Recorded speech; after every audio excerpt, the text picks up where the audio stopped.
Grayskull. It's interesting to see how how the thing appears to be growing. As far as interest in people wanting to be a part of it. You know what I mean? Yeah. It means a lot, man. Yeah.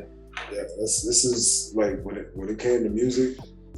This is what music meant to me. It was like it's something that had to mean something to my heart for me to really engage with it. So seeing other people seem to have that feeling, like especially at our age, man, that means the world to me, bro. Yeah. All right, can y'all hear me now? Yeah, there you go. Sound like you on some broadcast shit. Sound like you a professional. Yeah. Huh? Well, no, I picked professional audio. Crisp and clean, no caffeine. Oh, that audio, yeah, you kill the audio. That mic's a dope aesthetic for your lab too, man. Sure. So Bear, how do you think play? I saw you typing something about DJing. I kind of missed it, but how do you think that plays into DJing? Oh, to play? I mean, of course it's in there because that's everything that happened is just playing. The invention of the scratch was playing, or experimenting, trying to see what stuff sound like. So the blends that we do, all of that is just playing because we just trying to figure out what go with what, how things is gonna sound. And what would you say is the on, key? What was the key for you to creating your music, your artistic expression? What's the key? Is it like when you is it playing? Is it looking for a sound, or is it your feeling? Is it what would you say is like the key that you could share with us? It's probably maybe just a feeling. I mean, you could say sound, but you don't always know what you want it to sound like. You just know it sound good when it sound good. It's just a feeling. I look at it as the eyebrow factor. I need to do something that makes somebody like, whoa. That phase you like, you know what I'm saying? Like it doesn't matter if it's DJing, rhyming, beat. Like I think that eyebrow factor is important. Like I listen like the Serato Sundays, and I'm trying to get back to them, man. I know you out there on the island, you and E, and I got in last week. I'm trying to get back. The gigs is about to slow down, so I got the laptop, but just like where did that come from? You know what I'm saying? What made him think of that is kind of what drives me. Like even when I listen to rhymes or music, I'm like, yo, you know what I'm saying? Clocking in like, fuck it, it ain't even hurt. Yeah. Words? That's how you feel, Demond? You know what I'm saying? But right. that getting that feeling like, yo, I don't think I would have ever thought of that. You know what I'm saying? And then trying to think, all right, so what can I do that would give somebody else, to your point, there, that would give somebody else that same feeling. Yeah, that's key. That's dope. Yeah, that's a good way to put it. That's a good It really is. Articulating it that way. That's the perfect way to articulate it. On both y'all's part. That's dope, man. Yeah, it really is. Ben, you hit the same word that came to mind for me. The word feeling. It's like you just feel it when it's right.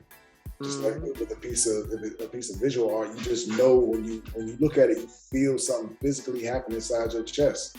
And same thing when it comes to music. I feel that feeling in my chest. It's my body moves in response to it. I'm sure there are technical ways to figuring it out. Like everybody says, you learn the technicals, and it's making great music is a formula. I don't think I'd enjoy making music if it was a formula. Yeah, I think pop music has a formula for sure, but I think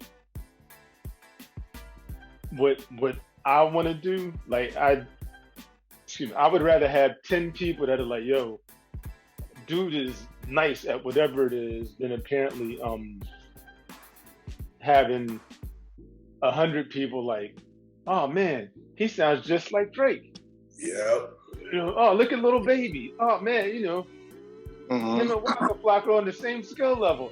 I quit. I'm done. Like, you know what I'm saying? If that's where we at, I'm done. But yeah, some things are unexplainable. I mean, like that feeling is unexplainable. It's hard to say. Yeah, it's hard to catch. This was asking how you start. So, Right. Devon, what's your process when you start a rhyme, bro? Or Bear, either one of y'all. What's your process when you start what you do? Shoot, the process? Yeah, is there a process? I guess it depends on what we talking about. If we talking about Say blend. A mix or a blend. Blends. In the beginning, it was just trying to find two things that kind of go together.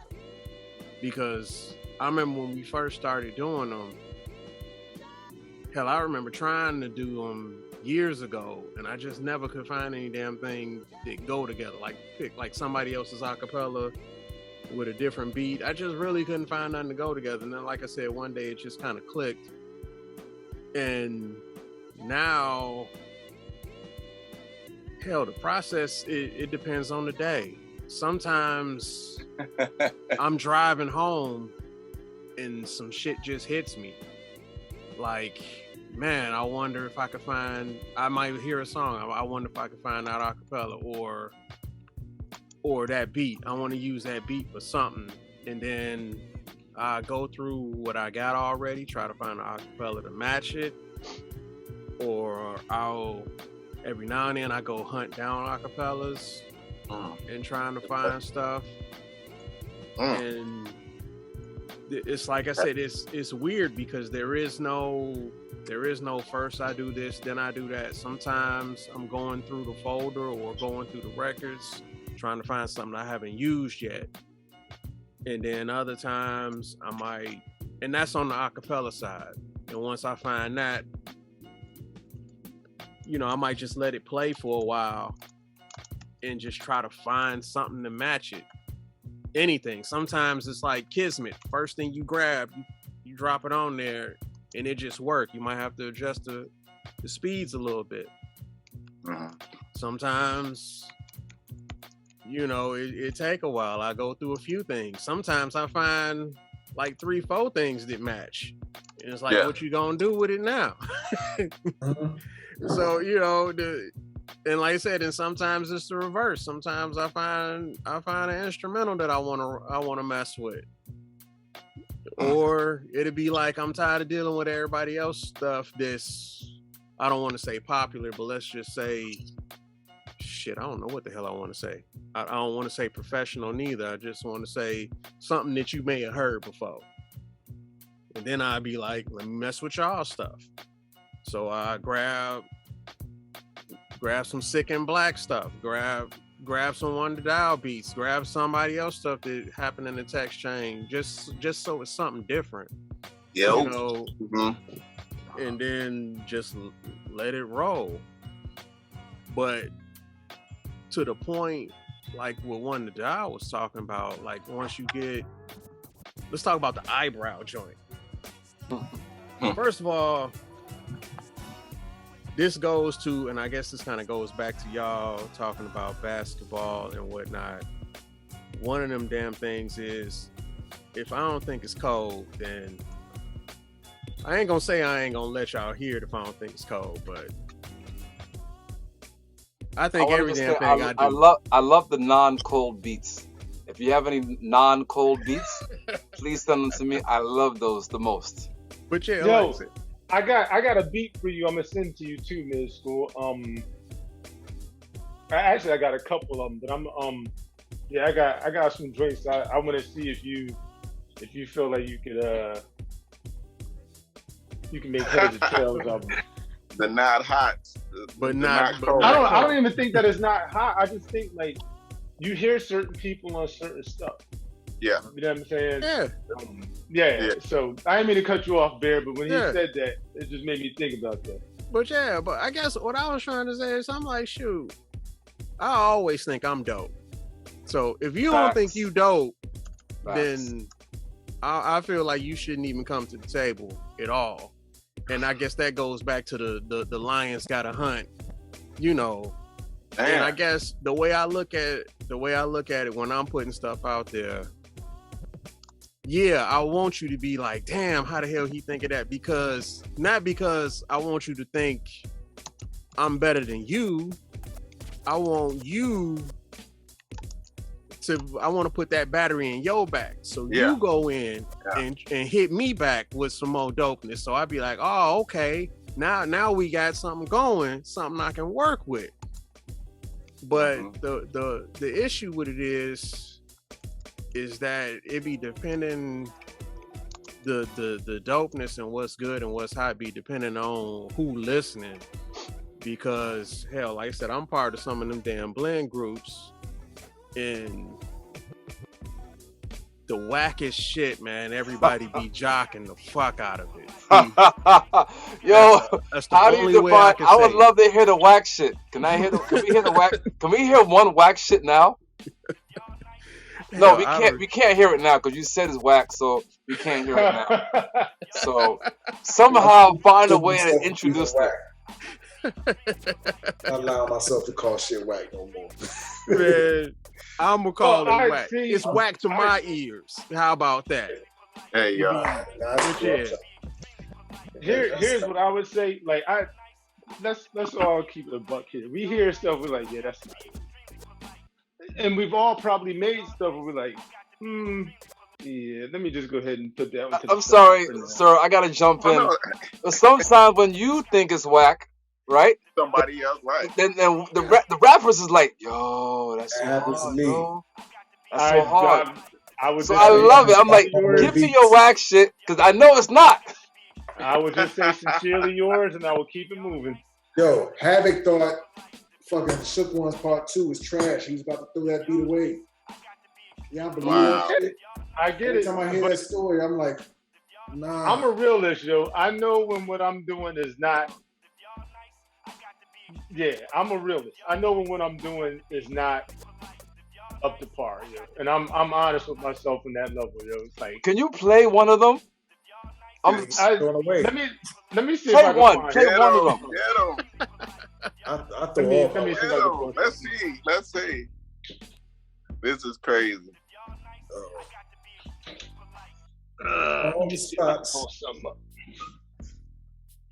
You been making any more beats, man?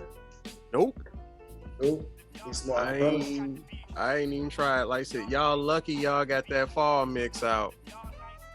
Man, that fall mix was by the way, man. Yeah, congratulations on that, man. And now that one there, you want to talk about subpar whack. I literally rushed that. I rushed it. That is not. There's no pizzazz in it at all. That is a rush mix. I put a bunch of songs together in a folder like 1 week, and I didn't get a chance to record. And the next week, I just went in and hit record and just went for it. So it's not. Man. Oh man. It came off decent, but you know, like you said, I guess you be your own worst critic. I get to listen to stuff and I be like, I wish I would have did this here. I wish I would have did that there. But you know, I just came off with it. And so here he go. Where can you see the mix? Well, there you go. I will get you the link, sir. That's right. I will definitely get you the link. And that stinking link. And thank you for that that tip about putting the joint on SoundCloud, man. It didn't even occur to me. And when you said it, it's like, damn. Yeah, that was brilliant. Yeah. Yeah, you got to, cause I even when I was doing the I lost my train of thought. When I was doing the fall mix, not just the fall mix, but when I was doing the sessions on Twitch, okay, and I would record them. Yeah, I would put the whole video on YouTube, but I would also bounce all of that to MP3 and put it on Mixcloud. Yeah. Because at the end of the day, you know, it's just a mix, and it's like, you know, don't nobody want to see me standing in front of turntables for an hour. I don't want to see nobody else standing in front of turntables for an hour. Some people do, but that's why I give you the option, you know? Yeah. And then I'm like, when I'm in the car, I can't play the videos while I'm in the car. I mean, I guess I could, but you know, everybody ain't got unlimited internet on their cell phone. Yeah. You know? Yeah. But that's like my homie, he listen to YouTube all day. He has a mix of YouTube. He plays it in the car. He'll play it if he at work. I'm like, damn, I listen to podcasts all day. MP3s, you know, I got the phone in my back pocket, earbuds in, and I'm working. So it's just the dynamic. Like, yeah, some people do sit there and not necessarily watch the video, but let it play. Mm-hmm. So, yeah, I know a lot of people listen to YouTube too. That's what got me thinking about using YouTube. I was like, all right, well, that's the easy button. Let's just use YouTube. But I forgot about the data. Like, some people don't have that unlimited data and all this. That people use it a lot more. So that was one reason that made it genius. And then I know, because the only way I listened to music for the longest time was through SoundCloud only. So if it wasn't on SoundCloud, I wasn't checking it. So that's another good point. Yeah, very good idea. Very good. Very good. Yeah. Shit, that's a podcast right there. Yeah. I mean, chop it up, throw a commercial in there, make up some shit. You know what I'm saying? Mm-hmm. Pretty nice. Pretty nice. But yeah. So how you get started, Dre? Started with making beats? I mean, your process, your creative process. What gets you going? Because, man, it's always random as hell, man. It could be the most. I could wake up at 2 a.m. and just walk downstairs to get a glass of water and fall into making beats. It's never planned. It's never like, okay, I'm gonna go sample off this record. It's just, all right, let me sit in front of the computer. Let me turn on the MP. You know, what do I have? What do I want to do? It's always it's never it's never intentional. Not yet, but this year coming up. What we do this year, I want to really make it intentional and see what happens going that route. Yeah. It's kind of like what Miss School was saying. It's like nothing is really whack, because something I might think, like you saying, get a cup of water and I might sit down, smoke up. Like, if I roll up and smoke, I'm pretty much getting in the zone to either do something. Yeah. And it'll be a beat that I have for a year sometimes that I thought I pushed to the side. Nah, I ain't messing with that. Somebody sent to me or something, and it'll just speak to me that night. Whatever flow is gonna be, whatever on my mind is, and it'll be perfect for it. Hey, does anybody really know DJ Imperial? Not personally. I don't. Nah, I don't. Why is that? He's dope as hell. His fucking pretty beats dope. Crazy. Yeah, I got to talking to him the other day. Yeah. And yeah. I want to have him come on one day, man. Right, man. He's on my list too. He's definitely on my list. Yeah. See, if y'all been building, man, see if he can if you gotta figure out a time when he wants to come on, B. Yeah, that's a good idea. Idea. My MP, this is gonna keep shut down. I'm glad you mentioned it, man. Glad you've been speaking to him too, man. Y'all, the stuff y'all been doing together, I hope y'all do some shit together too, man. Like, that's what I was together. Yeah, because he sound good on his beats, man. Yeah. Cause I told him, I said, man, you remind me of the vein of DJ Premier. He was like, that's funny you say that, because I forgot what he said. He in Boston, and he started at the same time, something correlating with, DJ Premier starting at the same time. And I was like, whoa. He's like, yeah, I have a deep history more than, I lead on and shit, da-da-da-da. I'm like, okay. That's the mysterious, because he's so comfortable behind the board. I get that feeling from him too, that there's a story behind him. Yeah. He posted something this week in one of his captions. I was like, oh yeah, there's something else. You walked away from this for a reason, and you probably shouldn't have walked away from this. Type of dude. Yeah. We got to get him on. That's a good idea. Great idea. But yeah. I mean, and his drums, his mixes, I'm all over his mixes. I mean, everything. I mean, his beats are whole worlds, man. He got a whole lot going on, but it all sounds beautiful and melodic together. Yeah. he's definitely one of my favorite producers, the visuals, man, on top of the video, I'm like, man, your Instagram, that shit look tight. Yeah, and it's just social media visuals. Imagine what he doing outside of social media if he has the tools, man. Video or something like that. Yeah. He's definitely a monster, man. Yeah.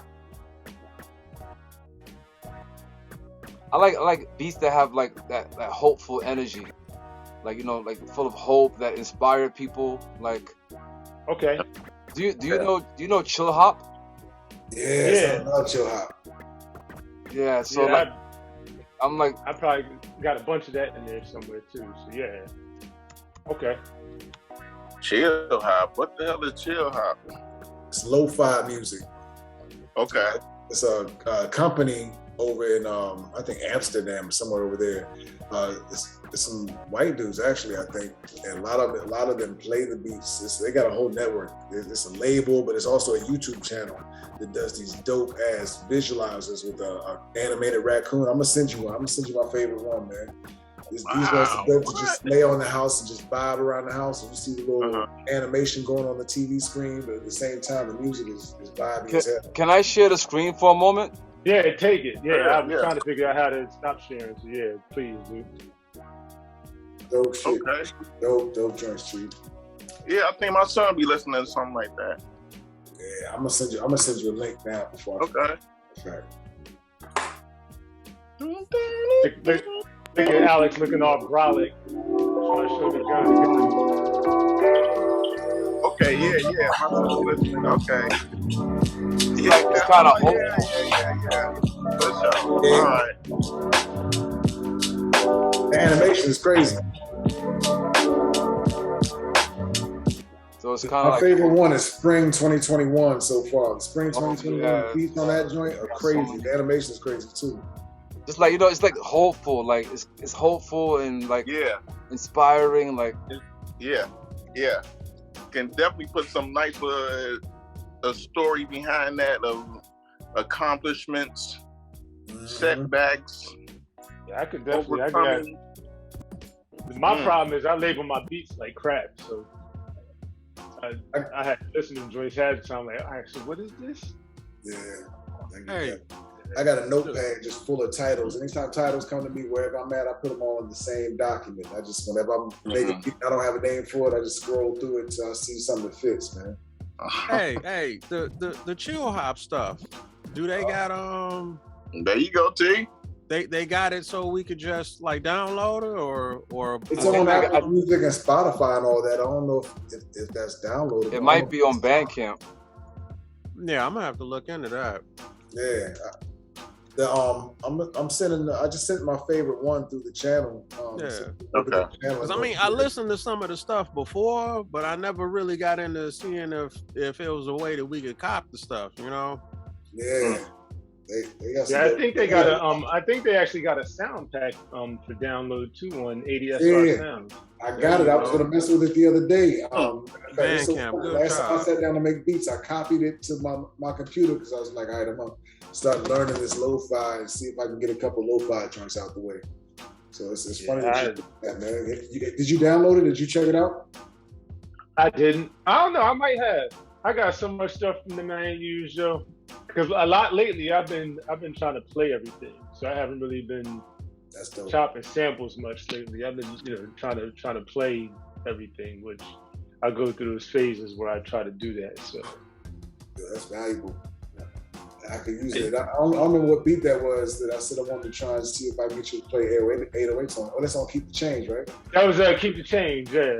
Keep the Change. Did you have any ideas, or did that resonate with you?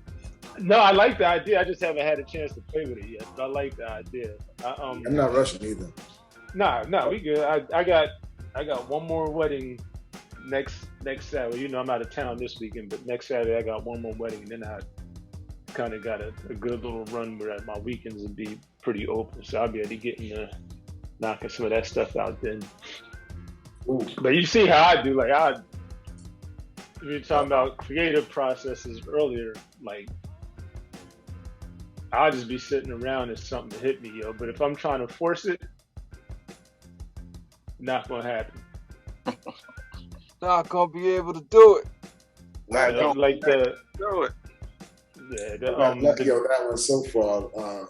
I think Queued Up, as a matter of fact, that was one of the beats that was when I had to force it. I wasn't feeling it that day, and my son, his best friend, was like, "Yo, I challenge you to a session where you make the beat on the spot, I make the rhyme on the spot." Ooh. Okay. Oh, you're a 20-year-old kid. Hell yeah, come on. I'm gonna show you this old man. I'm gonna be able to do what Let's you go. do. Right. As a matter of fact, the snaps in the beat, those are his fingers snapping in the beat. So okay. So yeah, I figured out I think how to do it on the spot, but it's not as fun. It's fun for the challenge. I guess that's my version of sports. It's the challenge. Trying to make the beat for the person on the spot who's there with you. I prefer to do it that way, or send you a beat and let you do your thing. But if I don't like, I haven't found another way of collaborating that works other than making it on the spot, or you just come back to me with a rhyme over something that I've already done. It's this double X. You're not gonna be able to do it. Not gonna be able to do it. Come back and act like it's all that, but I ain't trying to hear it because you sound real whack. You gotta Double X fine. the last time I'll never make the same mistake again. And I lost my lifetime. You already know how you. Yeah, that was my Let's shit. keep it back real in the day. because it ain't no mystery. I got a question. What do you Hey, he think used about to say that rhyme, that hook, man, was Oh, live. that was crazy. But can I ask you, what do you think about how songs from the past now would be received? And do you think that we should keep our perspective based on that at that time? Or do you think that we should incorporate current perspectives, especially given narratives about how men and women interact and the like? A lot of stuff from the past is seen differently now. So do you keep that perspective of the now or in the past? Do you heed the possible chant of cancel culture in the background? If you were to say you liked a certain song from the past, like for example, when I was before that song by Akinyele, I'm not going to say it now, but like, Put it in your mouth. I'll say it for you. Right. I'm about to say, don't make me pull it off the shelf.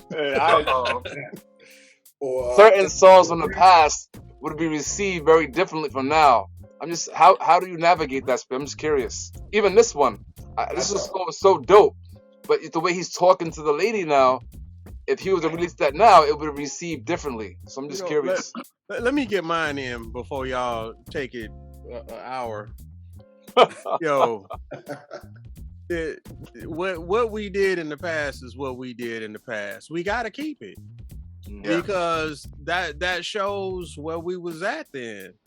If we worried about, I mean, it was just like how they was talking about your boy Chappelle, you know, and talking about how he should be canceled. But hell, man. You ain't like this. All your old Richard Pryor joints, all your old Eddie Murphy joints, don't want none of that shit fly. Don't even mention your Rudy Ray Moore's, Red Fox. Ain't none of that shit flying now. So I'm like, we gotta keep it. We gotta keep it. That's who we are. That's who we were. You know? It's like as soon as we start, I guess I got an issue with conforming. Yes. Yes. You know, as soon as we start conforming, we just drones now. Now, you know, there's no point. It's like Gattaca. You know what I'm saying? It ain't no point to it, man. We got to be who we are. So you got to let the old shit rock. I think it should be reintroduced. It definitely should be reintroduced and still put in and mix it in. It should be mixed in because those are the blueprints. Those are the blueprints. Hypersensitive as a society. Yeah, I think that's it. There's your ability to be creative for your expression should not be hampered because one finds offensive. And I would say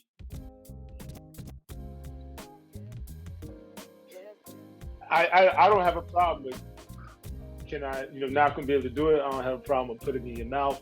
I don't have a problem with I got a man. Now, as a father, I didn't want my daughter hearing "Put It in Your Mouth" when she was 10. She's 26 now. She plays it. I can't be mad at that.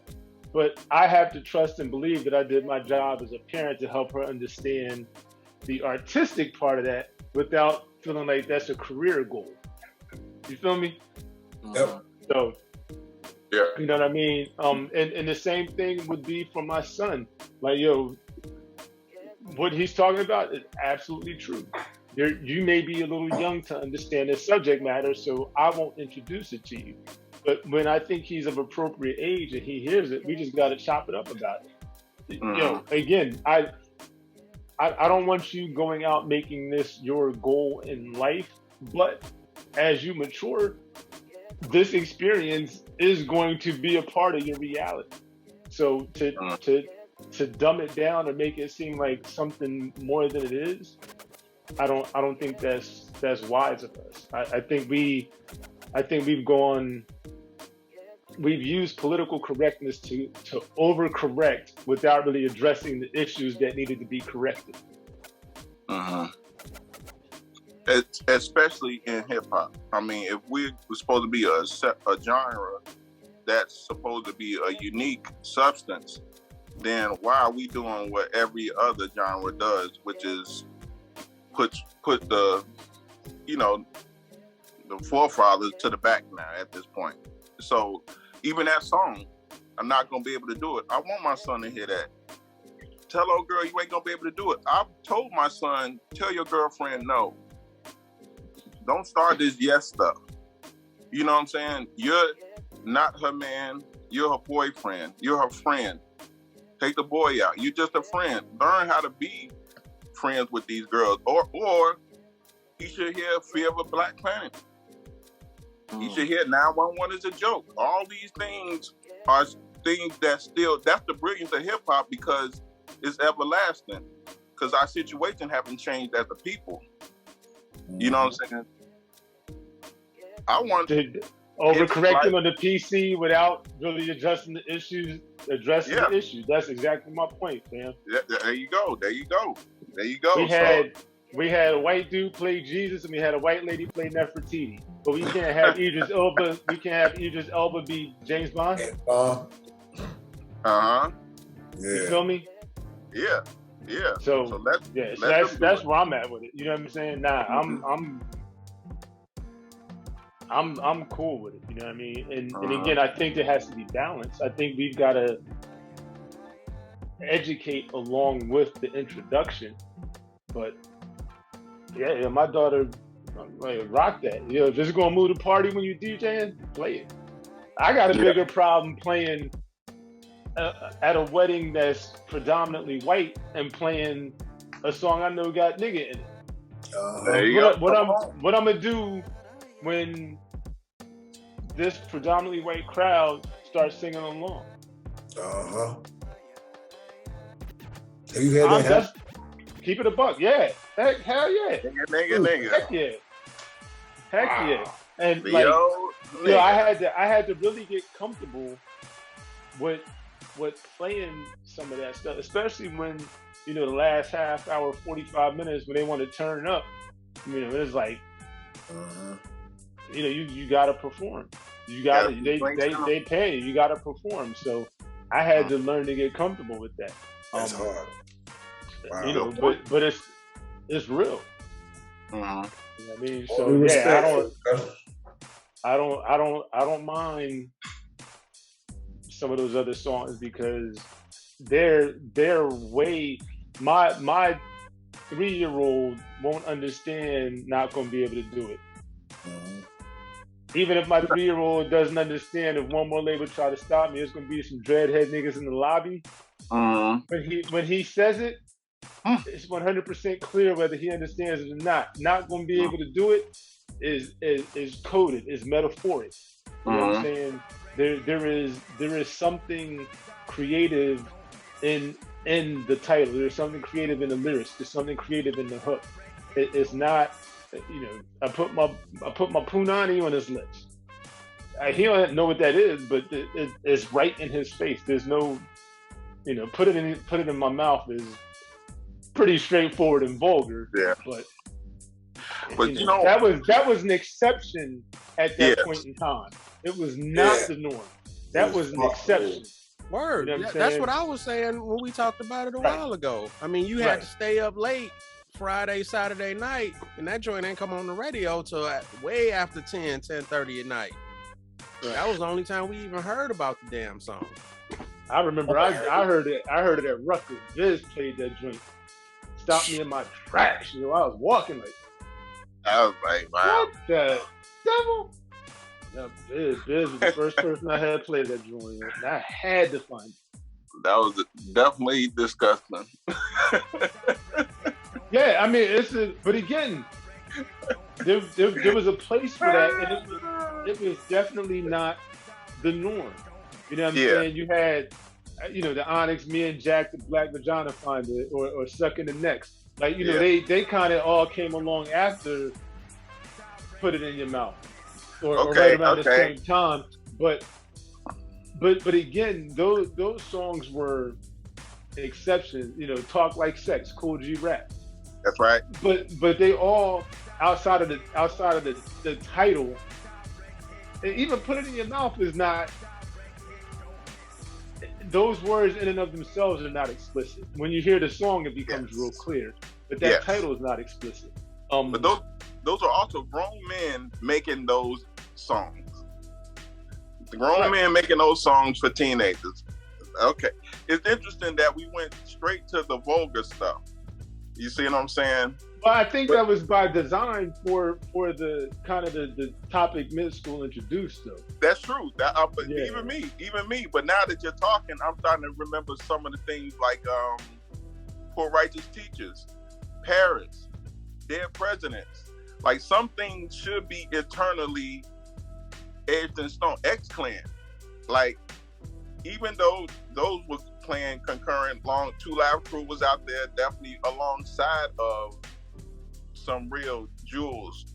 So, but it goes back to what I've always talked about: balance. So we had balance. We had balance. It was all of that had a space to coexist. You know what I'm saying? It wasn't everything. Now is Put It in Your Mouth. Yep. Yeah. You know what I'm saying? It's not the exception now. The exception now is, the Shaquilla, My Queen. That would be the exception now. You know what I'm saying? Sunshine would be the exception. Everything now is. All of this goes back to us not controlling our own narrative. Come on with it. Yes, sir. That's what it all keeps going back to. We not controlling our own narrative. They controlling our narrative. Yeah. And they started controlling our narrative because they say, hey, look, monkey, we give you banana. You go do this. You go do this shit over here. All right. That's so right. What am I trying to say here? When did they sell out? No. I don't even want to. Somebody made a point a couple weeks ago. I think it may have been mid school, maybe not, but about selling out or sold out. So I've tried to. I get it. But not that I disagree. But so let's take a step, right? Any of us are little whoever's about to be hot's father, right? So Sony comes to us or our child, male or female, and says, yo, I'm ready to put millions in your pocket. But here's the catch. This is the kind of music I need. You hear this on the radio, you hear this selling. I need your male or female child to continue to perpetuate this image. Are any of us giving up 15 mil so that our child doesn't have to perpetuate that image? Yeah, because if we're not, then it's hard to it's hard to say whose fault it really is. I can't be mad at person X's parent for wanting that better life. You know what I'm saying? I'm doing 20 grand a year. You got to give me 15 mil, and my son just got to coon a little bit. It's easy for me to sit here now and be like, ain't no way in hell the music means too much. But if in 5 years they came to me like, yo, Cayman's got a bright future, I don't know what decision I would make. You know what I'm saying? I know what you gonna negotiate that contract. Yeah. Right. Yeah. Okay, you're probably right. But right. Because once the average person is not going to negotiate. Right. But it's 6 of us. You know what I'm saying? 6 of us. The odds are not in our favor in that regard. And I can't really be mad at somebody's parent for co-signing on that and then being like, yo, you know, go do what you gotta do. Now we don't know what they're teaching them behind the scenes. You know what I'm saying? But what we do know is the majority of our community is getting fed this poison. Yeah. I gotta jump back. So if they want to give Shorty 15 million, they see something in Shorty. Yeah. So if you see that's in Shorty, I'm taking that. Oh, that's an offer. Write it down. Let me write it down. Okay, let me look at that. Meanwhile, I might maybe go to one to dial or drag a pitchfork or somebody else. They just gave me, they just offered me 15 million. I don't really need 15 million, but maybe I might give it a discount for like 5 million, 10 million, but you're going to do, okay. All right. You won $1 million, but he going to do what he do. Right. And then we're going to see what we can do to flip that. I'm going to flip that for sure. Yeah. But again, we're not the norm, with the exception. We're thinking as 40 to 50-year-old men. I'm assuming you're in that age group as well, mid school. I think. But that's the answer right there. Yeah, that's the answer. But we're thinking as seasoned individuals. We're not thinking as I was 23 when my daughter was born. So let's say she's 15. One to dial. Let me just say, like, even when I always saw what was the show, like, what's America Top Talent and all that, or the Voice and all that, I was always thinking from way back, I don't want to win. Give me third place. Give me third place. Get kicked off. I'm gonna take that fame. I'm gonna flip it for something else. You got me. I lost. I'll keep my rights, and you got me. I'm lost. Yeah. All those little things I'm on TV, all that, I'm taking that, I'm flipping it, and going to somebody else and be the big fish in the little pond, get my 50% of my royalties or whatever, and I'm gonna eat like that. Yeah. Right. And again, not arguing your point. I'm simply saying the way that we are thinking is not necessarily the norm. So it's easy for Joe Sony or whatever label to go in and talk to some of these parents with these children and get them to sign off on that. You know what I'm saying? That's my point. I not arguing your point at all. I'm just saying I can see how it happens. Yeah, because most of those parents are struggling, and most of those kids, they don't have a father. They don't have. It's a tough story. So they do it for a whole different reason, which is why we can give them their respect of earning, of being an earner. But somebody like my son, for instance, he would co-sign to what I'm talking about, and if we can, we will manipulate the situation, like Med School said. I would hope my son, but even if he did take it, there's still gonna be a plan behind that. So, I'm just like, as I kind of get older and mature, I don't necessarily have to like it to understand how we got there. That's all. I'm like, we all understand. It's just trying to get it. We're trying to get it to a place where it ain't gotta be like that. Like, I would like somebody to straight sneak flip it on people. Like, I'm gonna go ahead and put on the monkey suit and do this, but at the same time, I'm gonna negotiate in the contract that you give me like one of them clear channel radio stations. I want the whole fucking station. I control every damn thing. And you know what they're gonna say to that? You know what they're gonna say to that? Yeah, the bull right next door ain't asking for none of that crap. But you didn't ask the boy Rich next boy. door. You didn't ask them. You asked me. Right. But they will But we all know they're going next door if they get sick of negotiating with you. But at least you know what I know. I know that somebody thinks I'm worth $15 million. I'm taking that knowledge itself. I'm flipping it. You wanted to give me $15 million. Not arguing that. I'm not arguing that point. I'm simply saying you're. If you go somewhere and flip that to 5, the dude that got 15 is going to be on the radio. You not.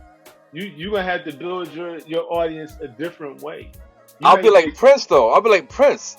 I'll take 100% of that 100,000 and still make more than you with your 15 million. Right, but you don't know that when you sign for that 15 mil. So may I ask you one to dial? Do we not have a responsibility to like put people on? Absolutely. Like you have a studio and beats.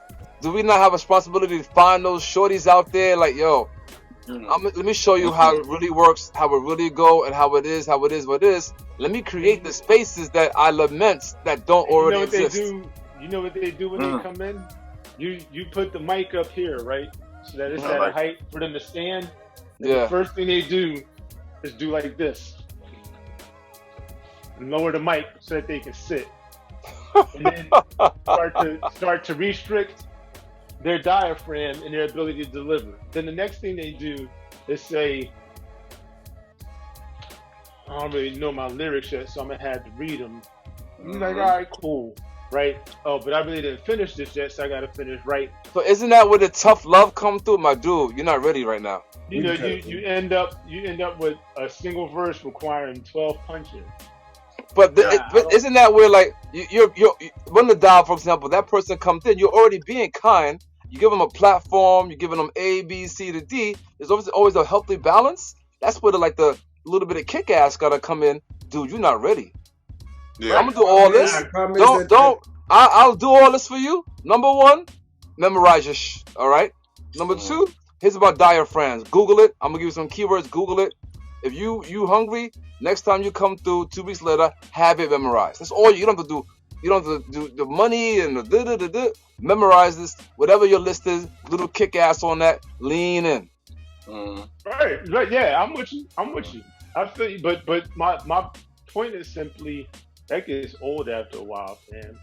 It gets old after a while. It does. But it's old after a while. But that's the weight that the educator bears. Can I just say very quickly, like I very much believe that. Point. I very much believe that's why with so many of our people in our community, it is tough to be that role model. How many sports athletes don't want to be the role model? They got the position, they got the power, they don't want to be the role model. I like Uncle Ben. Uncle Ben was like great power, great responsibility. I mean, say like yes. Yeah. You just smacked me in the head, and I needed that. Yeah, I sincerely want to say thank you, bro, because I needed that. I absolutely needed that because you hear where I'm at with it, and your point is 100% valid, yo. And I need to shift the way I look at that. Yeah, I needed that. I didn't mean to cut you off. I just wanted to acknowledge that. Much respect, sir. I needed that, yo, for real. So to mention, like part of my thing is I call it building and growing. Build and grow. Like, it's not all me. There's a lot of theories out there, but when you're trying to educate somebody, I feel like you're trying to help them grow. I'm not trying to say, look, you need to grow some peaches and you need to grow some apples. No, I gotta understand what kind of tree are you? What kind of flower are you? Let me help you be the fullest flower you are. And if I'm trying to tell you to be that thing or that thing or that thing, that's not necessarily how I can best help you to grow. So I want to create spaces, build spaces that allow you to grow to be who you are. Now, in the classroom, for example, I look at this, for example, sometimes I have a student who is late, has no homework, he's on the Zoom, very clearly, he's on Instagram. They know I'm not, but he's like, his face is like, my dude, you are. I see you. They're doing all this stuff. Glasses, right? Yeah, I can see. They don't know that. I told them they don't know that. I can see everything in your glasses, and all this blah blah blah. So, and they're late, they have no homework, and it's after 5 weeks, they're not on the best path for what is considered to be academic successful. Do I then say they are washed up? Do I then stop and say, you know what? It's been 5 weeks, you're probably not going to pass? Or do I say, I need to do what I need to do to reach out to you, understand your situation, what's going on? Is this something in your family? Are you working? Is it that you have something in terms of studying or focusing? I need to, it's difficult, but I need to find out what is it that makes that person tick? What makes them that? Do you really want to be here? You're not sure? Why did you come to this school? Well, I'm working this job, my family, that okay. So if you want to help your family, get that money, this is the path. And if you don't do the path, it's going to be much harder. So I try to balance out what is it that's important to you? What do you need? Help you understand and get that intrinsic motivation. Main point I want to say is that it's not easy. And I can't always do it. I can't do it for 30 people in one class, and I teach 8 classes, and it's like this. I can't do it, but I'm a lean toward that and do as much as I can, much as feasible and possible, and not give up. Not give up. And that's being an educator is tough. Build and grow. That's dope. Yeah, you just hit me with a kidney punch, yo. Like I needed that. Like just shifted my whole way of thinking about all that. So I appreciate that, man. That definitely. And it's funny because I probably only feel that serious about hip hop. Like I could deal with trying to teach somebody how to DJ that don't really understand it or doesn't. Like I could deal with that. I could deal with people that want to come sing. It's hip hop. I think I hold it so closely and dearly that like this is the channel. You're either in it or you're not. And yeah, but I that message is definitely received though, bro, for real. Yeah. I'm gonna say like in a Karate Kid, he's like, you're not ready. No, you're not ready. All right. Wash on or wash off for 2 months. Why? Don't ask me questions. Just do that. When you're ready, we take you to the next. We learn some little something. Like they come to okay. I'll do everything. Just give me my space. When you come through with this memorized, understanding about diaphragm and these things that I'm ready, then you come back. That way I have peace of mind. You're gonna come back when you're ready, and we can take it from there. And I think the other thing, like I said, I got to do is understand that I need to do a better job of meeting them where they are, and maybe understanding within the framework of what they consider to be hot, how we can get the message to be a little more in line with something constructive, at least a part of the time. Everything doesn't have to be message music, but at least something constructive a part of the time. That's real, man. You definitely gave me something to think about, yo.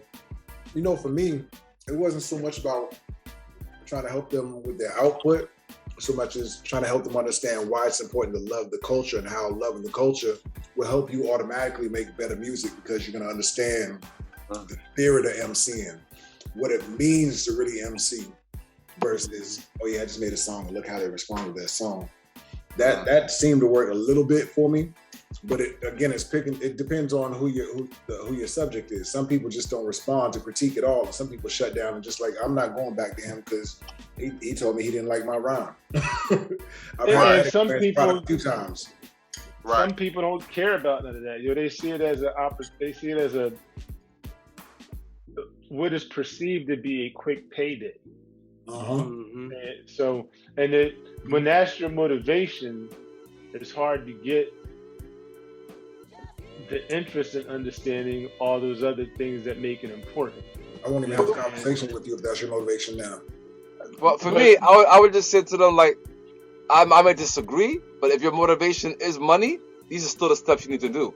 If you want to make the money, you need longevity, you need sustainability, right? You need to have this kind of knowledge of self and of where music has come from in order to be, to get that money.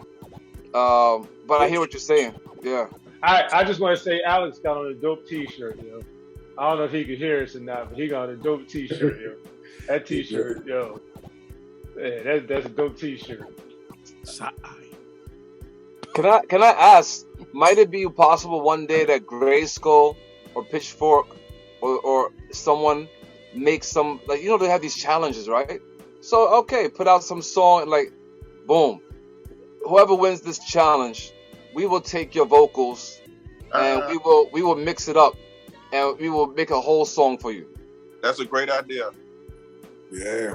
As a way to give back. Dope pictures, man. Good job. Good job Yeah, up there. as a way to give back to the community, like as being part of the community and tap into the new heads. Like, here's a beat. So, I'm rocking it. I'm one to dial. This is me rocking it. You think you could do better? Test me. Let's go. You know, this is how we do in hip hop.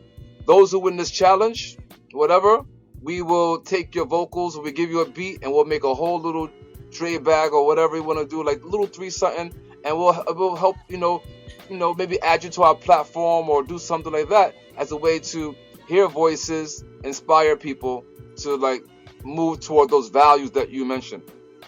yeah, so I think me and Pitchfork have talked about that. Alex and I definitely have a plan for something like that for the spring. We actually ended up doing a video like that last year for a song called Black Queens, where we had, I saw it.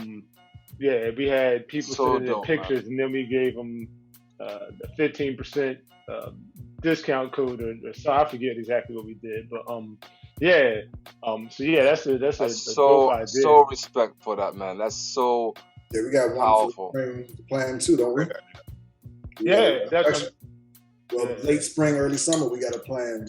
We got to still flesh it out, but yeah. Can I make a request? Right, that crowd participation is the move, man. Something where we can get the public engaged and also have teachable moments or moments to inspire people to, you know, do something more in line with the culture to help them feel better about themselves. I love that, man. And can I make a suggestion? Is it possible to maybe one day, it was on your mind, one for the shorties, for the kids, like one just for the kids, and because I've been seeing some, like with the kids, a lot of the kids can rap. Yeah. Well, it's funny. Like we I think we established a couple of TikTok pages with that in mind. And I'll be honest, I ain't been on TikTok ever. You know what I'm saying? And not proud of that, but that was kind of the logic behind it, was to kind of start to engage that different part of the audience for that purpose. And yeah, I need to commit to that. But yeah, that's definitely some of the stuff that we've talked about and had thoughts on. It might be interesting if you did it on TikTok, and then rather than, I'm not sure if I'm phrasing it as best I can, but rather than, you know, you continuing to look for the people and engage on TikTok and kind of spreading yourself out so much, you find one person like, yo, this person kind of represents a lot of what we really feel as far as GRYSKLL, and I want you to be able to have like that GRYSKLL brand or affiliate or something like that, and you make music, you do stuff on TikTok, you handle that area as an affiliate of us, and then you start branching out and branding and so forth, a little bit like, you know, what Wu-Tang did with Shaheem and the da-da-da-da-da. I don't know how it works exactly. You're a business person, you know how the intricacies of this more, but to I always say that to believe in somebody, you gotta believe in somebody. Because sometimes we say like, oh, we want to believe in the idea of you, but we gotta keep that control to ourselves. But when you empower somebody else and let them continue with the ideas that you are putting forth, that becomes so powerful, and that person can reinvent it and put so much energy into it and navigate that space in ways that you might not have ever thought were possible. Just something I put out there. No, that's dope. That's real. Very well. Yo, I know I'm back and forth, man. My kids won't go to sleep, man. No,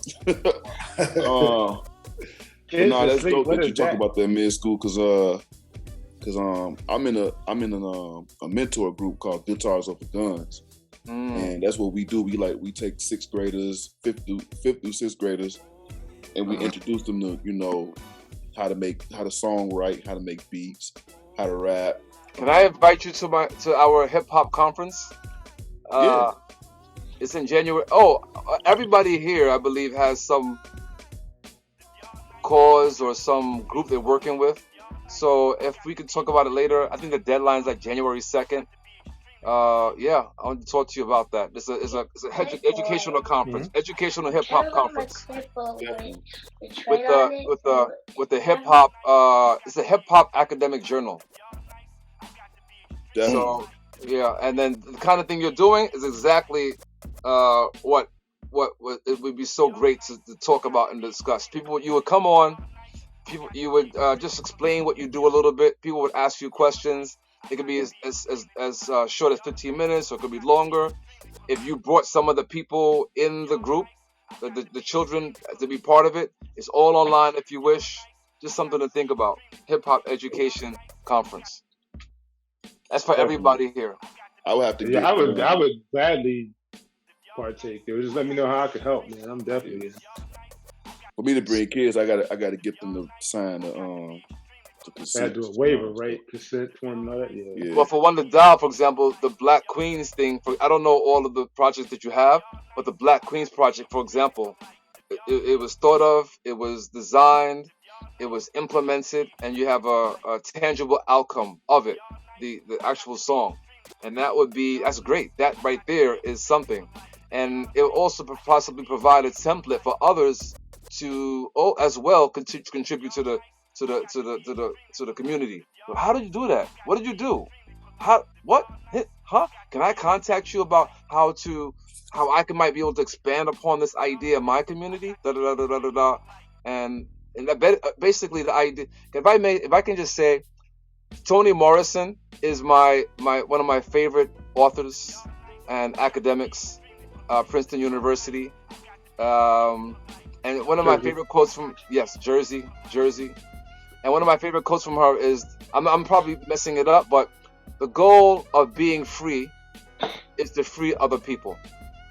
And that's like that's one of the things that I most think about when everything that I do. Not only would I want to make comics and make music, but create spaces that would enable people like me to exist. So the spaces that I want to exist so that I can be, let me create those same spaces for others to be. And then all of you, what you're doing here, everybody, as a group, as individual projects, you so typify that. And it's so amazing. And to let other people see that, because you guys are role models, right? Like it or not, you're role models. I'm sorry if you disagree with that or not. I feel like you're role models. People see you, they see your successes, they see your contributions to the community, and they're like, yo, this is something, and they real too. They're not real. They're not whack, yo. They real. Like, yo, I can't, you know what I'm saying? So that's just so powerful. And then others to see it, and then you create ripples in the community, right? We talk about, we don't like that kind of energy, that kind of thing. But we're creating growth. So I think what you're doing is powerful. Tobias Black would love to talk about that. One to Dial, everybody has something, and I think it's so powerful. We should actually one day, for sure, all of you are to invite to the hip hop conference, and I do a lot of these things. But one day we will have a mid-school conference, and I would love to have you all there talking about different ways we can contribute to the community. And I'm somehow going to get a scholarship as well. Yeah, well, I would, and I don't mean to speak for the group, but we can make one of these Wednesdays, like, I think you said January 2nd. I don't know if that's the day of the conference or what, but I'm absolutely in anything I can do to help. But we could set something up, or if it makes sense to do a Wednesday and kind of take one of these for that, or block out some time. But I don't think you would get pushback from anybody here on helping with something like that, because that is honestly the purpose of why we started this. You know what I'm saying? That is this personified. So, anything I can do to help, man, I'm in. Even including contributing financially to the scholarship. You know what I'm saying? Oh, that'd be so dope, man. I can't finance the whole scholarship, but I would. But I would definitely contribute to for these kinds of things. Typically, I want to go for grants. Not only would the grant give the money for that scholarship, but you're receiving the grant is also kind of like a different kind of prestige. Like this is GRYSKLL, recipient of the blah blah blah that. And once you get one grant, you get another grant, and it's like it builds toward, you know, your hardest one is the first one. Yeah. The hardest one is the first one. Yeah, it sure is. Yeah. And I have experience writing them up and putting them into academic ease, so to speak. So everything that you say right now, people are straining their brains to learn how to do. They're just straining their brains to learn how to do what I hear all of you doing now in this space as well. They're researching and reading books and articles like how to do this. You're doing it right here. Yeah, like I said, I'm in, man. Just let me know. I mean, however I can help. I will forward the information now while I was talking. Some of it, I'm looking for it. Yo, Tobias, you got the week off, huh? Yes, sir. Man, you need to come through and get this shit tomorrow. How's your week been, man? Tell us about your week, G. You get some shit done? You said what? You get some shit done? You get some stuff recorded? I know you said that was on your target, right? Oh yeah. I ain't get nothing recorded yet. I got some stuff written down though. I just gotta get down there and record. Matter of fact, I'm about to go record tonight actually when we get finished. Oh, okay. Shit. But yeah, man, my week been decent, man. Just getting house stuff done. Been writing a lot. You know what I'm saying? I get in the wrong habit of starting new songs when I ain't finishing the other ones. So I got like 3 ideas on the table that I just keep going back and forth on. I'm the same way with beats. I got 500 unfinished beats just sitting there because I always want to start the next joint and do something new. Yeah, man. Like I got like 3 verses, but each on my different songs. Hey, right. I mean, record one. Nothing wrong with that. Yeah. Nothing wrong with that. That's multitask. That's a nice problem to have. I got no verses for 3 different songs, so you in much better shape than me. And I just been writing some 16s just in case people trying to come out my head. You know what I'm saying? Like I just want some 16s just so I can fire off. See, you know that friendly game of baseball got to him, man. It almost felt like a shot, yo. I feel like a little heat came around my neck, yo. I feel like that was a shot. No, I ain't like that, man. I just, you know, I be seeing people like,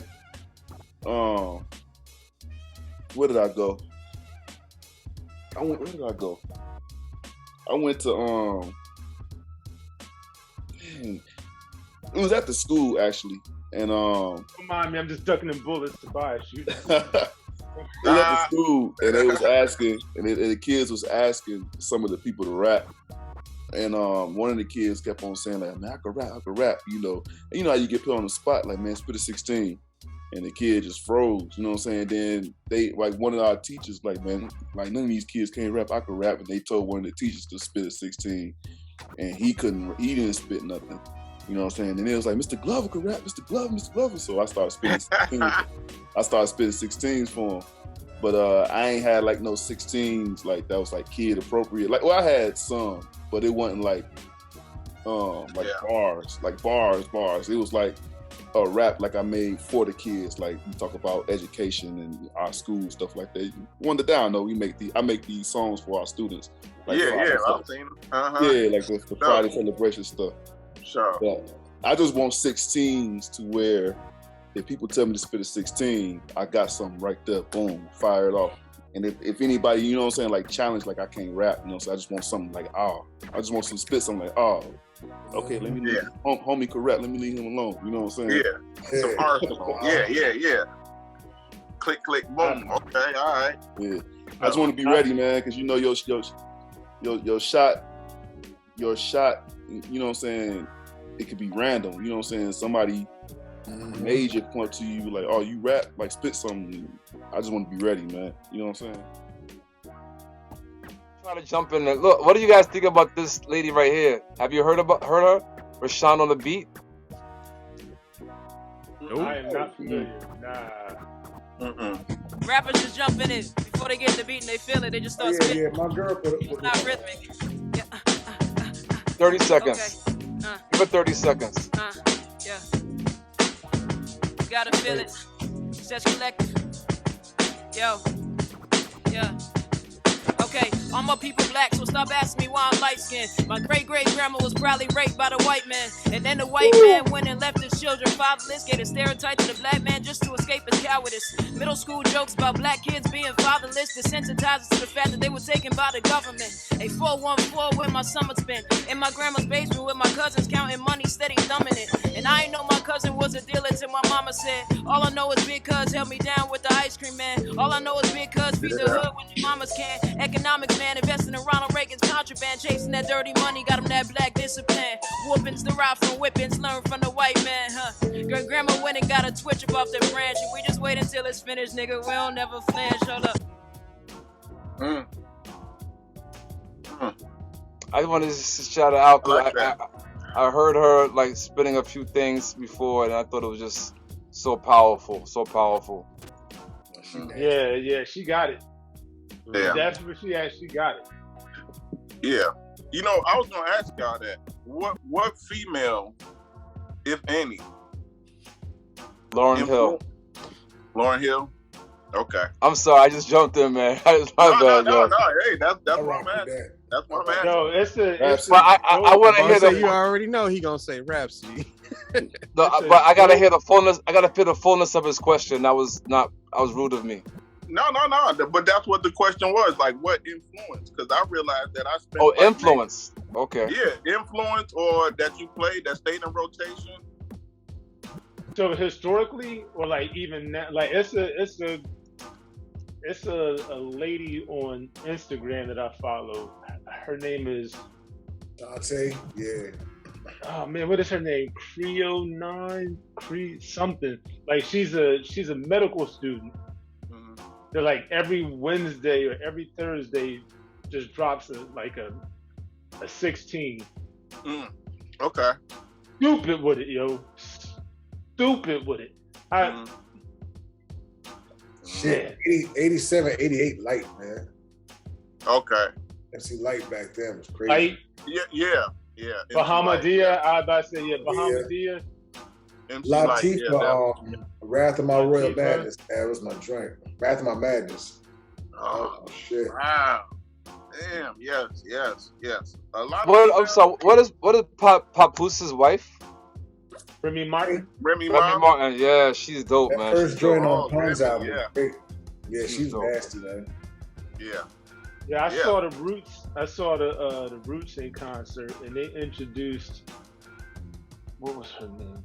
Oh man. Eve. Nah. Oh my God! I can't believe I'm. It wasn't Bahamadia. Flo Brown. Sa-Roc's visuals are always dope too, man. They introduced this girl, this lady named Flo Brown. Oh yeah. Sa-Roc is dope. Yeah, Sa-Roc is dope. Flo Brown. Flo Brown. I haven't heard anything from her since. But when I tell you she came on stage and held it down at that concert, yo, her name, like I remember her name. I still live in Jersey, so this was in mid-90s. Killed it. But Mumu Fresh, Mumu Fresh is dope. I never heard of her. Okay. Yeah, she's dope. What was she on? You probably have and just didn't know it was her. She was on she did something with the Roots. Yeah, she did something with the Roots. But she's got a couple projects out herself, but she did something with Salam Remy on his last project. She got a joint in there with her and is it Nas? Okay. No, it might be her and Busta. Okay. But yeah, Mumu Fresh is dope. Okay. Busta said, I can't believe y'all niggas really got a job where it's okay to kill niggas. MA, she can rhyme. I don't enjoy the content, but the rhymes are vicious. Yeah. Yeah, right. Yeah. Who'd you say? Younger May. Younger Oh. May. I don't. She doesn't do it for me. In the beginning, she I'm just talking about the content of her bars, the creativity that it takes to think of some of the shit that she says. She said some shit, and I'm like, damn, you gotta have it. You gotta really be creative to be able to think of that. Yeah. Not trying to discredit her ability. I've not heard a lot of her stuff, but what I've heard, none of it really moved me, man. Yeah. Did you hear that first? It was the first thing I heard from her was a black and white video. It just her in the streets rhyming. Is that where y'all started with it? Oh yeah. That was pretty tough. Yeah, in the beginning, she was definitely a song, but that joint let me know that I'm gonna go back.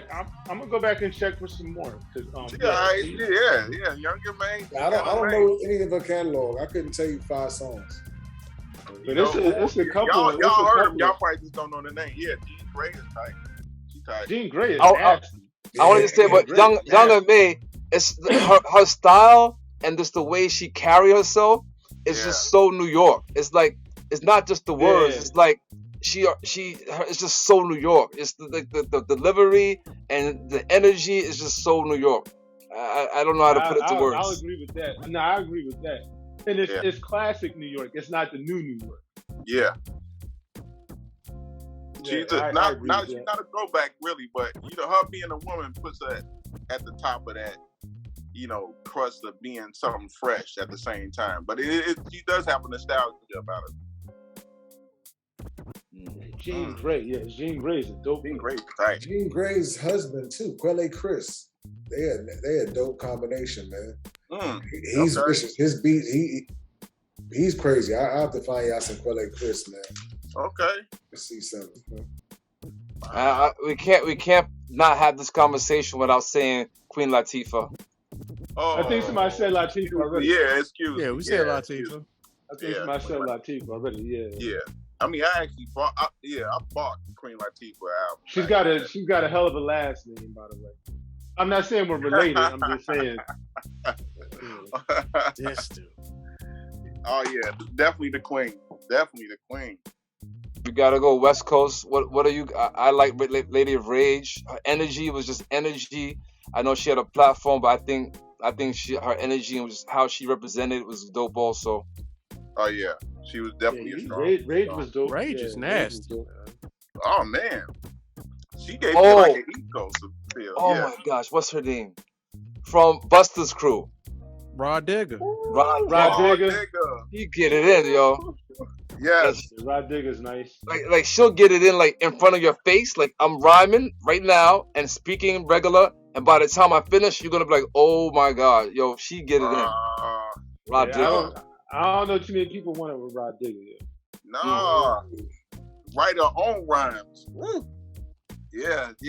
That one she did. Oh man, yeah. Rod Digga definitely put me in a good place. She did she had a joint with Knots chopped up funky drummer for I love that joint. Whatever that song was, that was a joint. I think it came out the last 10 years. When we talk about women rappers, I hear the narrative very often. Especially, I think I heard what is her name? Mr. Papoose' wife? Remy Ma. Remy Ma. And I think it was her.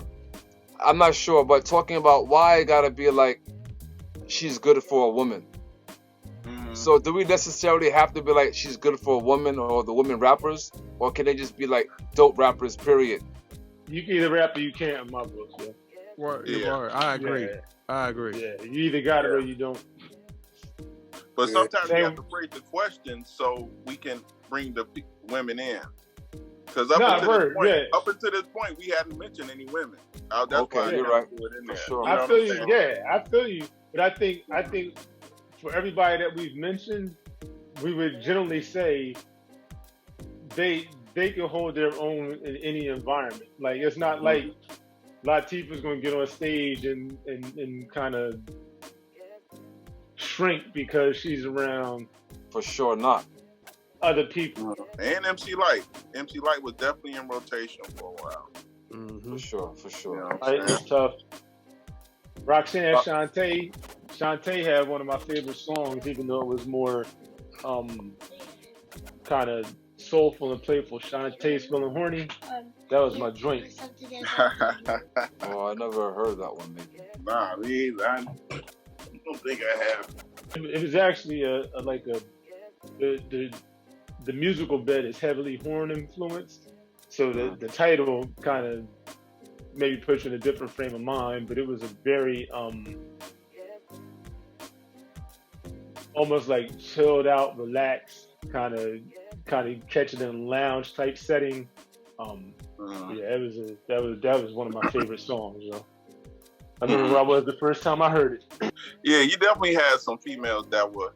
Even right now, I had to explore the city girls just to get an understanding of where they coming from, and it wasn't too bad. I mean, it's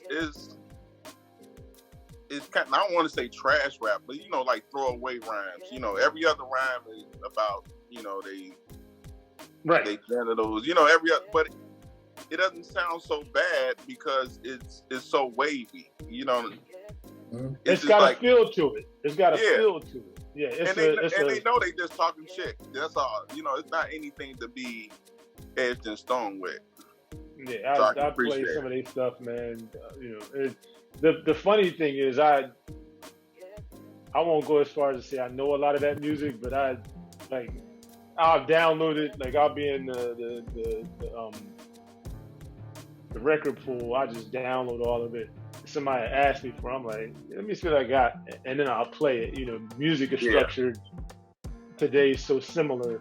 You don't even have to know the music. If you got the BPMs, you can get away with it. Okay. Yeah, they got a couple of joints. I'm like, all right, I can see why people want to groove to this. You know what I'm saying? Yeah. It's not gonna change your life mentally, but I can definitely see why people would groove to it. The concept of City Girls. Huh? You guys talking about City Girls? Is that the name of the crew y'all were just talking about? Yeah. Look them up. Yeah, don't expect anything that's gonna change your perspective on life. All right. That's cool. Talib Kweli, they are not, but they got I do not object to that mid school. I definitely believe that is a thing, and I am not necessarily a fan of it. Okay. Wow, you do not object.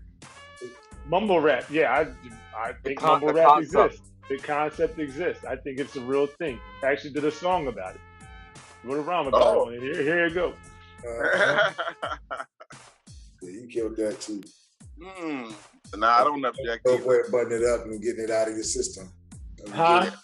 That was a good way of buttoning it up and getting it out of your system. Like, look, here's what's on this. We don't need to talk about it. Listen to the song. Yeah, I kind of feel like I said something on that joint. Yeah, but when we categorize songs or rappers as being mumble rap, is that not a derogative term? And if it is, are we not respecting a certain part of the generation for articulating themselves in their way? I don't have a problem with them doing what they do. That doesn't mean I have to like it. There it is. Yeah. There it is.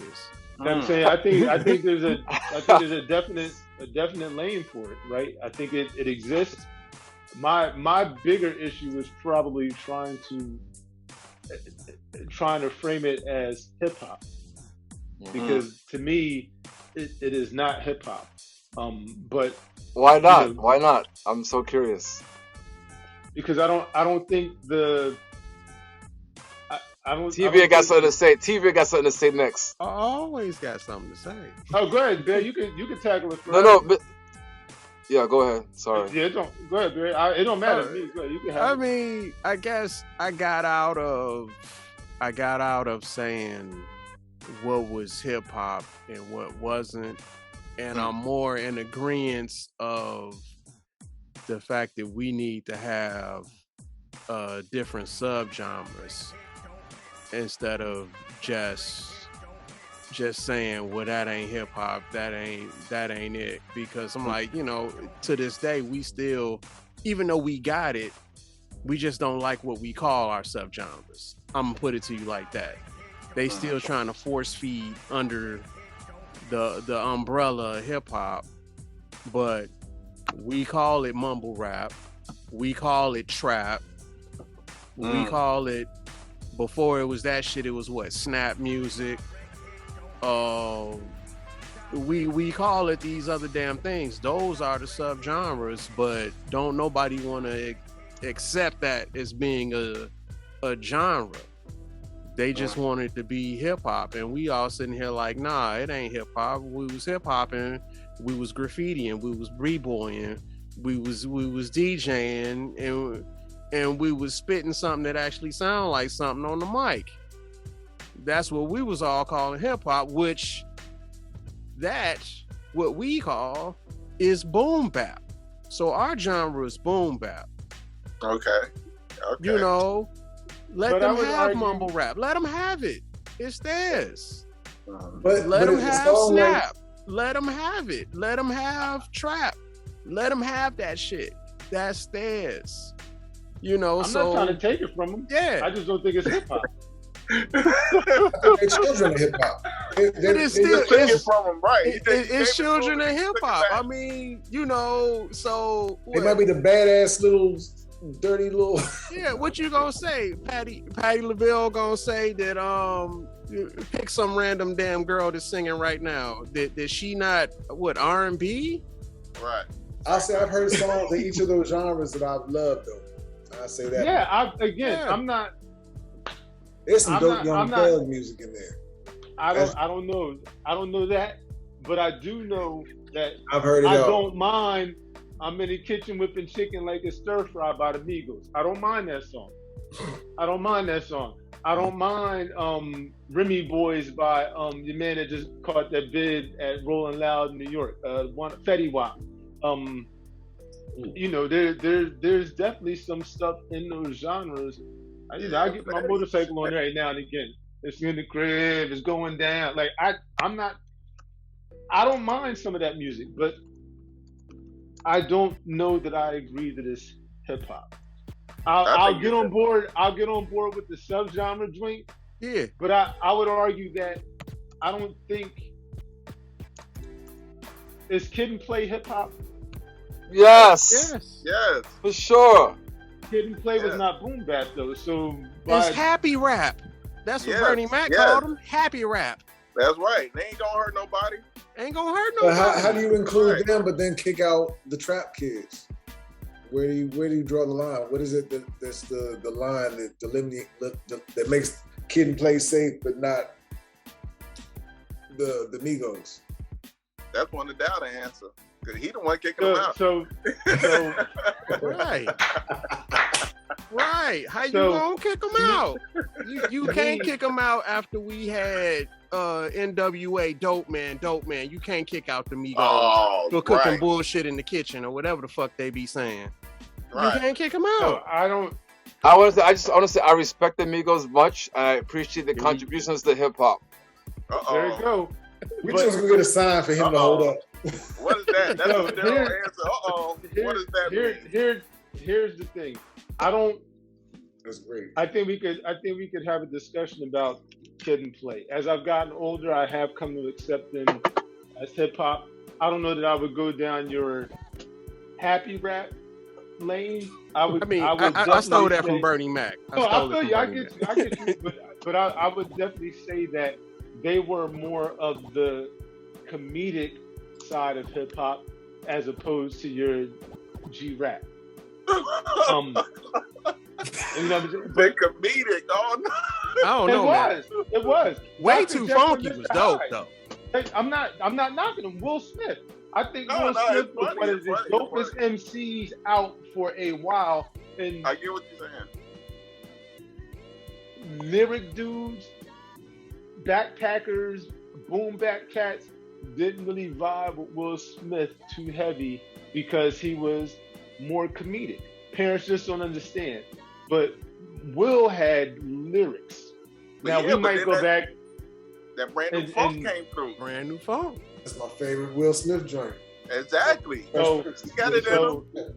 No, right. I'm I'm an early Will Smith fan. You know, some of the later stuff. But, Summertime. That's right, summertime. Damn. But so as it relates to them versus Migos, I think the Migos don't really understand or care to understand what the culture of hip hop is or was, right? And that to me is the delineating factor. I think, and this could just purely be by time of existence, but Kid and Play had no option but to be engulfed in the culture. You know what I'm saying? So Wow, it could that's strictly pretty be heavy. it could strictly be happenstance. It could just be they happened to be out when they needed to be there. But you know, and I'll also say again, I can be very rigid, yo. Like, what you mean the Roots is they did what? Oh, they're out the way. You know what I'm saying? And I've grown a bit. I think I said something a couple weeks ago about, you know, how I'm kind of learning to accept that people are venturing outside of the music creatively. But yeah, I have a hard time with that mumble group being considered hip hop. Doesn't mean the music isn't what? I don't know. decent. I'm putting the Migos in there. They have an album. The album is called Culture. It is culture. Mama told me not to sell dope.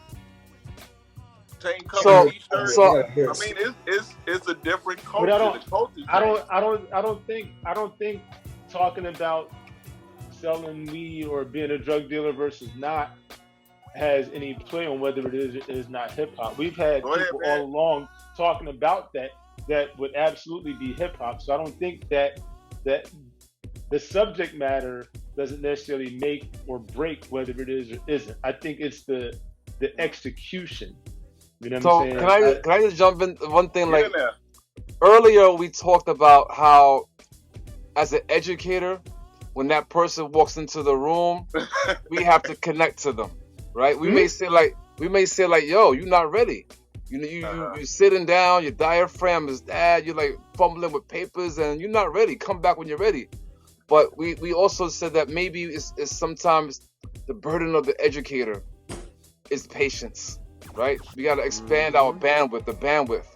And I think also in hip hop that we might apply that also, that this is how when they have their life, when they have their experiences, this is how they articulate themselves. Also, number two, I've always thought of hip hop. What is hip hop?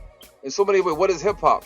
I always thought hip hop is the idea that even when somebody else tells us we have nothing, we do have something. It's our ability to take what others think does not exist and to build what we know to exist. It's like a construction of our own identity. Mm-hmm. It's a co-construction of our own identity between ourselves and the places we live and the concepts of hip hop. Mm-hmm. And then while we're doing that, maybe you don't understand where I'm coming from, but I got a whole lot of people, and this is how we articulate ourselves. Mm-hmm. The kind of drugs we might not use, we might use, the places we live. Like I've heard someone say before, like if you sipping on lean, you're gonna rap a different way. If you're doing some E, you're gonna rap another way. That's right. You want some trees, it's another way. And each of these different ways contribute to how you articulate your voice.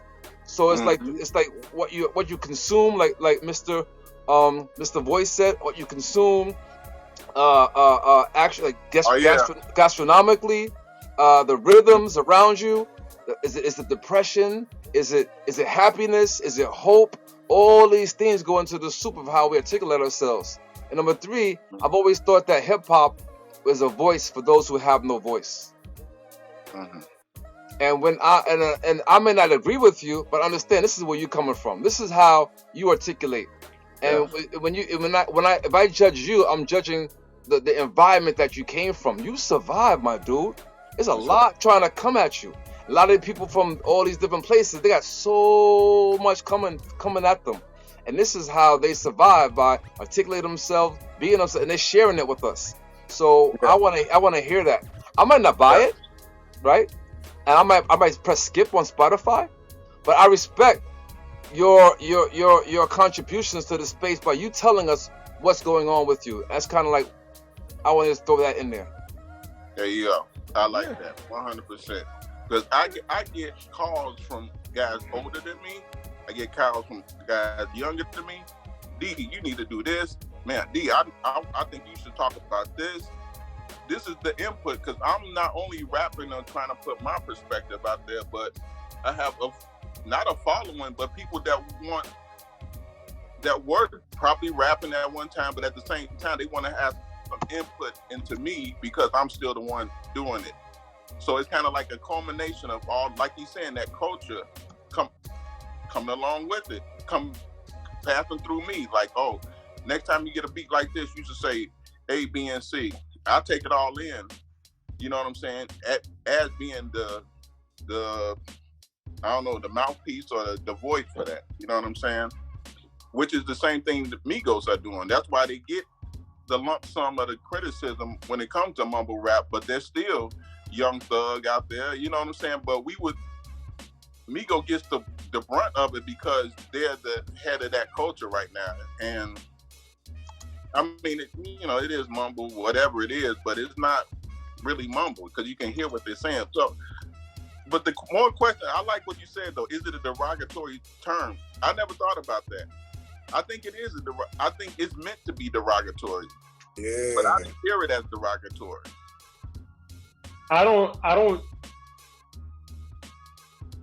I didn't see it as derogatory. I still don't know that I see it as derogatory. Yeah. You know what I'm saying? Like, Can I ask, would you say to someone's face? Would you say to their face, like, you're a mumble rapper? Yeah, I absolutely would. Well, how would you feel when your parents used to say that hippity hop stuff y'all listen to? Did you feel like they were putting it down, or did you feel cool with that? I don't know that I really. I'm really trying to think about that. That's a great question. I don't think that. Yeah, I'm thinking about it live. I don't have the answer. Yeah, I don't think I ever really felt like. That's a great question. Like I knew my parents didn't understand it. Right. I knew they didn't understand it. The difference now is I understand it. I just think it sucks a lot of the time. The passion in that, man. Y'all talked about me for saying stuff was whack. I get it, right? But if we separate, like if you want it to be hip hop, then I gotta judge you on the standards I judge hip hop on. I already said an hour ago, I'm nowhere near this picky. R&B, jazz, but that's not mine. This is mine. I literally helped create this. I was there when this was birthed, for lack of a better term. It's a bit of a stretch, but I consider this mine. This is my child.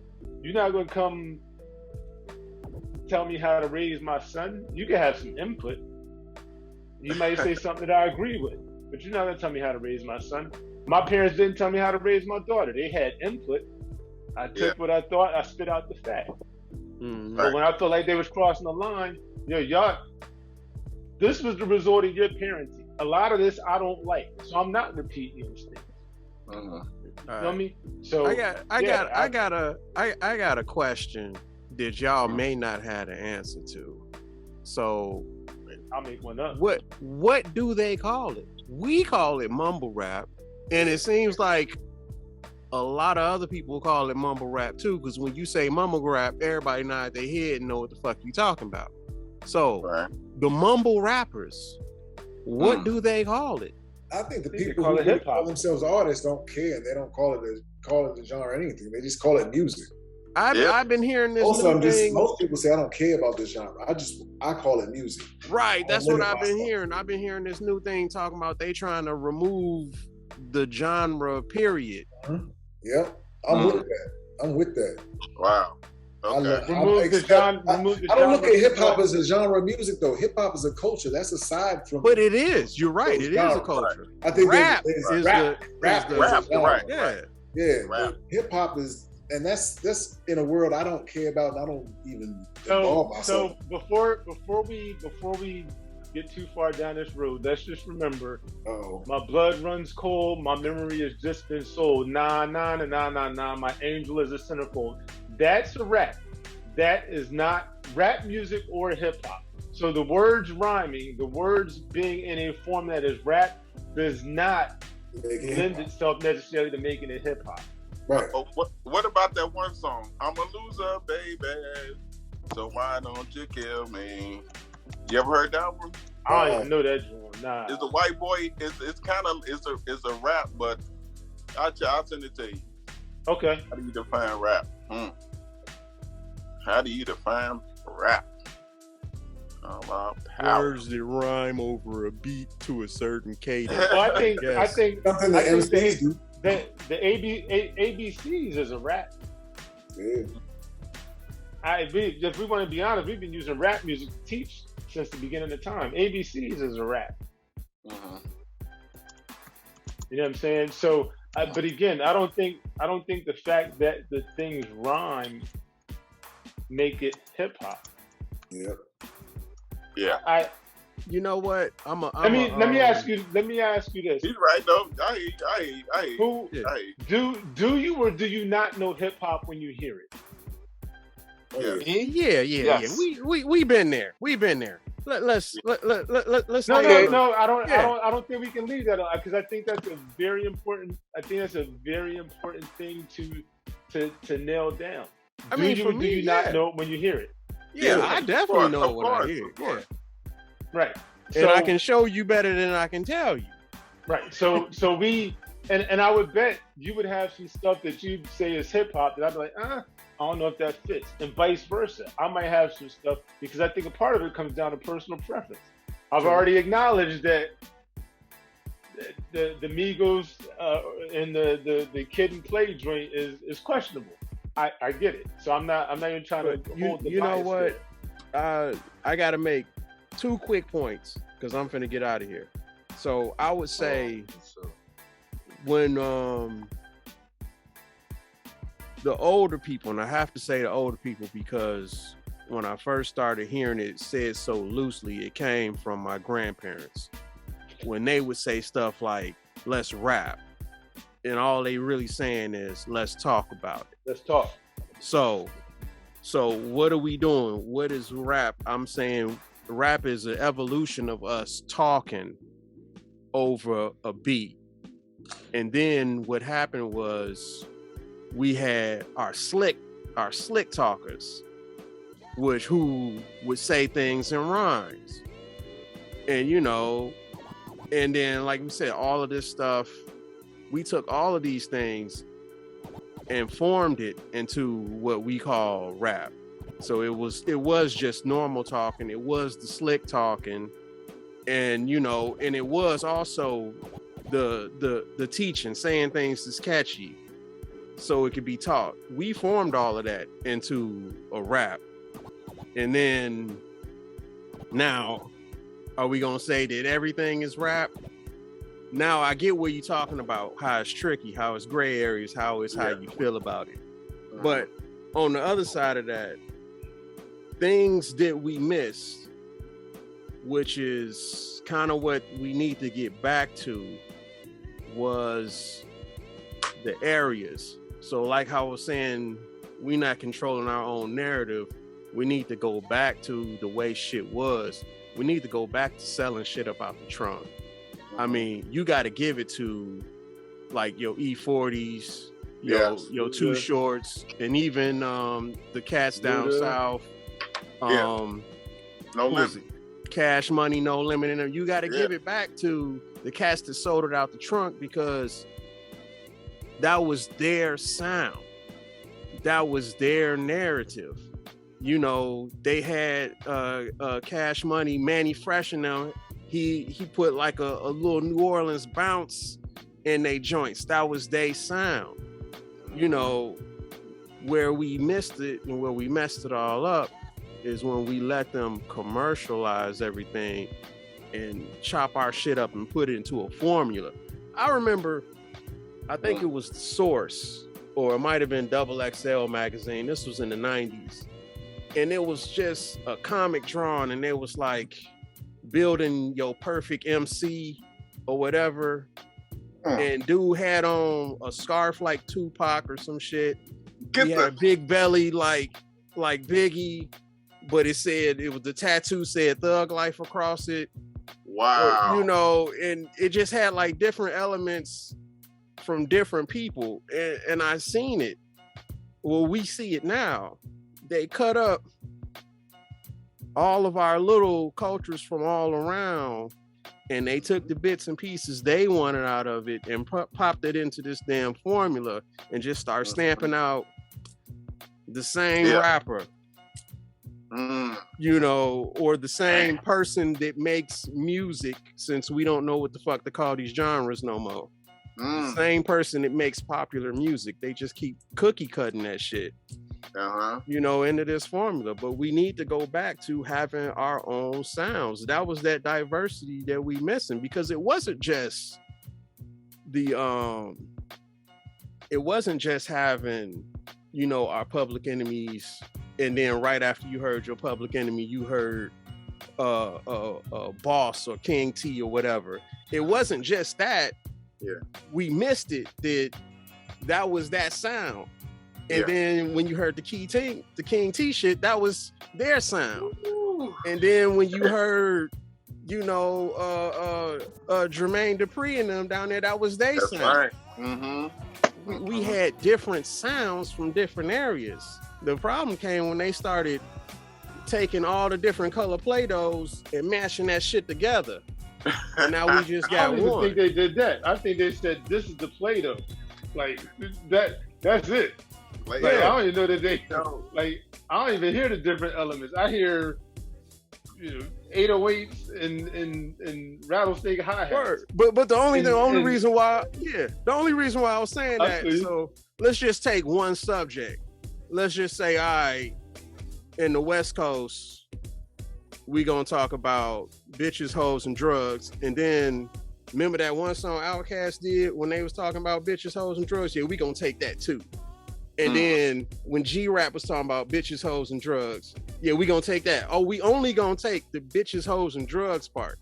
Yeah. And we gonna mash all of that together. And then we gonna say, like you said, this is the Play-Doh. You know. Wow. Yeah. That's a good way of putting it, man. That's a good way of wrapping it up. Yeah. Unfortunately, y'all gonna have to discuss and argue that shit after I'm gone, because I'm about to leave. You know, I'm gonna try to make it a point to throw a fireball in the can, and then I'm gonna get out and leave y'all mad. No. That's a win. That's a beautiful close, man. That's a good way to sum it up. But anyway, I'm finna be out. I will holler at y'all later on. Nice talking with everybody like always.